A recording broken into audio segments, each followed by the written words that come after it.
दूसरा दोस्तों गल ये बई बकरी जेहड़ी है ना वो बड़ी जल्दी नज़र आ जाती है बई गब्बन है प्रैगनेंट है या नहीं। जबकि भेड़ नू जांचना पड़तालना उन्हें वास्ते आसान है जिन्ना रखियां जिन्होंने पता लग जाता। लेकिन जेड़ा अनजान बंदा है ना साढ़े कोल भी है 2 भेडां बाकी सारे लेले हैं ते साड़ी आ भेड़ जेहड़ी खली है ना सामने माशाल्लाह कजली नस्ल दी है बहुत ही ज़बरदस्त भेड़ है। कद भी एदा माशाल्लाह चंगा है खीरी भेड़ है। इसने ना कल 3 महीने कंप्लीट किए और उस दे अंदर भी सानू कश आई कि गब्बन है या नहीं। लेकिन हुण सानू तसल्ली हो गई है इसकी ना तुसी देख सकते हो कि एक तो लाल हो गई जगह दूसरा इहदा ना देखो कि जेड़ी साइड है ना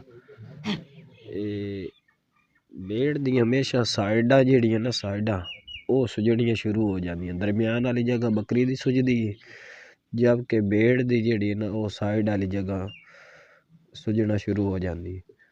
ते हुण जाके ना इसने थोड़ा जिहा अज कल है ना वो हवाना जेड़ा ना वो इस हुण थोड़ा जिहा जाके बनाया जबकि पहले दी निस्बत नालों ते बाकी सानू पहले ही तसल्ली हो गई आई। लेकिन जेहड़ियां बाज़ निशानियां ना वो इसकी नज़र ना आ रही ते भेड़ नू चेक करन वास्ते ओदी पेशाब वाली जगह बहर तो सुजना शुरू हो जासी दरम्यान वाली सतह तो बगैर 2-1 महीने तक ना कंप्लीट पता चल जाता।